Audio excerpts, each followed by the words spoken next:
بسم اللہ الرحمن الرحیم۔ اب سوال یہ ہوتا ہے کہ کیا کریں ان کی راہ پر چلنے کے لیے۔ سب سے زیادہ کثرت سے پوچھا جانے والا سوال یہ ہے کہ مولانا کیا کریں کہ خود کو اہل بیت سے قریب کریں۔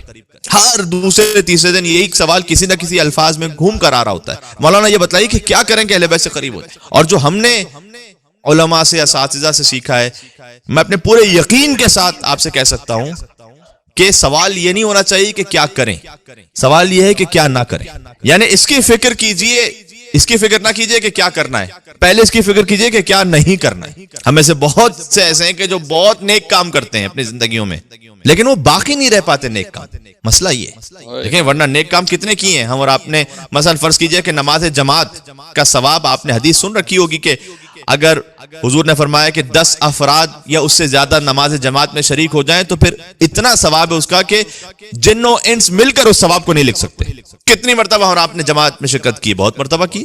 کم سے کم اتنے نمازی ہوتے تھے کہ اگر 10 نمازی ہو جائیں، بلکہ 9 نمازی امام جماعت کو ملا کر، تو فرمایا کہ اتنا ثواب ہے اس کا کہ جن و انس نہیں لکھ سکتے۔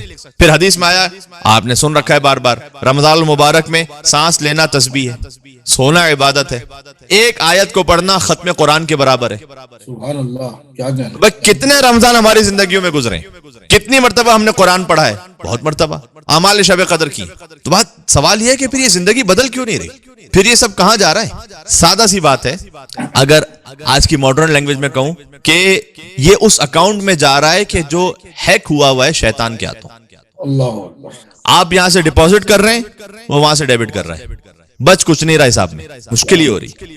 یہ نہیں کہ ہم کو نیکی کم کر رہے ہیں، ہم میں سے بہت سارے لوگ بہت سارے نیکی کے کام کر رہے ہیں، اور ہم سے غلط بیانی بھی نہیں کی گئی روایات میں کہ بھائی یہ نیکی کرو تو ایسا ثواب ملے گا، اتنے حج کا ثواب، اتنے عمروں کا ثواب، یہ سب حق ہے، لیکن ساتھ میں کچھ کام ایسے بھی ہو رہے ہیں کہ ان عبادات کا اثر فیڈ ہو رہا ہے، ضائع ہو رہا ہے۔ مولوی نے اپنی مثنوی میں یہ کہا ہے کہ گرنموشی دوست در انبار ماست، گندم اعمال 40 سال کجاست۔ مطلب اس کا یہ ہے کہ اگر میں 40 سال تک، ایک مثال دی انہوں نے کہ ایک ویئر ہاؤس ہو، اس میں ویٹ جمع کرتا رہا ہوں، 40 سال تک میں نے گندم جمع کی، تو 40 سال بعد جب میں اس ویئر ہاؤس کو کھولوں گا تو ایکسپیکٹیشن یہ ہوگی نا کہ بھئی اتنی گندم ہوگی کہ وہ باہر نکل رہی ہوگی، اور جب دروازہ کھولا تو کچھ بھی نہیں تھا، خالی تھا ویئر ہاؤس۔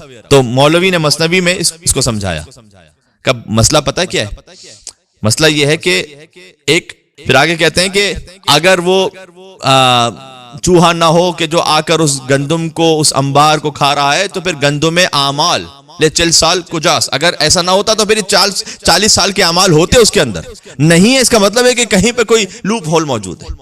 اور پھر وہ آگے کہتے ہیں کہ اول ای جان دفع شر موش کن وان گہان در جمع گندم جوش کن، کہ جمع گندم جوش کن، یعنی وہ کہتے ہیں کہ پہلے اس ہول کو تو بند کرو، اس کا راستہ بند کرو، تب جا کر گندم کرنے کے لیے محنت کرو، جمع کرنے کے لیے۔ کئی مرتبہ نیک کام کر رہے ہیں لیکن اس کو ضائع بھی کر رہے ہیں۔ ایک عالم دین بیان کرتے ہیں کہ میں مشہد مقدس میں مولا رضا علیہ السلام کے حرم مطہر سے باہر نکلا، ایک ٹیکسی میں بیٹھا، مولا کی زیارت نصیب ہو انشاءاللہ سے ہم سب۔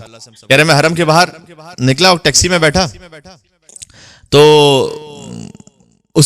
کیونکہ ایران میں ٹیکسیز شیئرڈ ہوتی ہیں، تو ایک اور پیسنجر بھی بیٹھا ہوا تھا، بہت قریب ہی کہیں اس کو اترنا تھا، لیکن چونکہ مشہد کا تھا نہیں وہ، تو وہ ٹیکسی والے نے اس سے بہت زیادہ جو فیئر تھا وہ لیا۔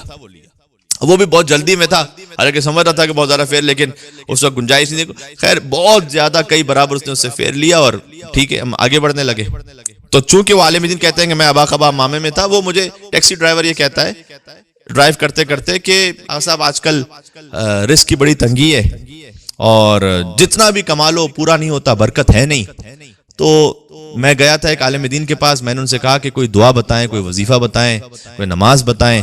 انہوں نے ایک چلہ مجھے بتایا تھا، 40 دن کا ایک عمل۔ اب میں چلہ کاٹ رہا ہوں، 15-20 دن ہو گئے، کوئی فرق ہی نہیں پڑ رہا۔ آپ بتلائیے کہ کوئی دعا بتلائیے کیا کریں۔ تو عالم کہتے ہیں، میں نے اس سے کہا بندے خدا، ہر چیز فقط تسبیح گھما لینے سے حل نہیں ہوگی۔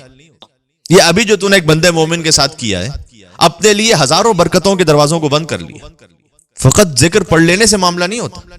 اسی خاطر ہے کہ جب ایت اللہ بہجت سے پوچھا جاتا تھا کہ کوئی ذکر بیان کیجئے، تو وہ معمولاً جواب یہ دیتے تھے کہ سب سے اہم ذکر عملی ہے۔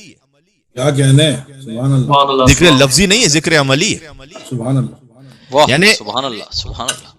کوئی میں آپ سے اطمینان کے ساتھ کہہ رہا ہوں جو ہم نے بات کہی کہ کئی مرتبہ ہم یہ پوچھتے ہیں نا کہ ہمیں کرنا کیا ہے, ہمیں درخت یہ پوچھنا چاہیے کہ ہمیں کیا نہیں کرنا. وہ جو نہیں کرنا ہے اس سے ہم رک جائیں نا, تو یقین جانیے کہ کوئی ایک مستحب کام بھی آپ نہ کیجیے, بس حرام چھوڑ دیجیے. کوئی ایک مستحب کام بھی نہ کیجیے, حرام نہ کیجیے, یہ زیادہ اہم ہے. اللہ اکبر اللہ اکبر, واہ کیا کہنے قبلہ, ماشاء اللہ. یقین فرمائیے آپ چند دن یہ کام کر کے دیکھ لیجئے گا میں اور آپ, کہ چاہے کوئی مستحب کام نہ کریں, صرف حرام چھوڑ دیں, چند دنوں میں در و دیوار سے برکتیں ہماری زندگیوں میں شامل ہونا شروع ہو جائیں. ہائے ہائے ہائے ہائے. ارے کیا کہنا ہے قبلہ. کئی مرتبہ ان حرام کاموں کی وجہ سے ہماری زندگیوں میں معاملات رکے ہوئے, اور ہم یہ سمجھ رہے ہیں کہ ہم کوئی بہت لمبا ایک سجدہ کریں گے اور معاملہ سارا حل ہو جائے گا. ناظرین اگر میں ایسا نہیں ہے. کئی مرتبہ ہے کہ ہم نے قطع رحمی کی بھی, غصہ کسی کا زیادہ ہے,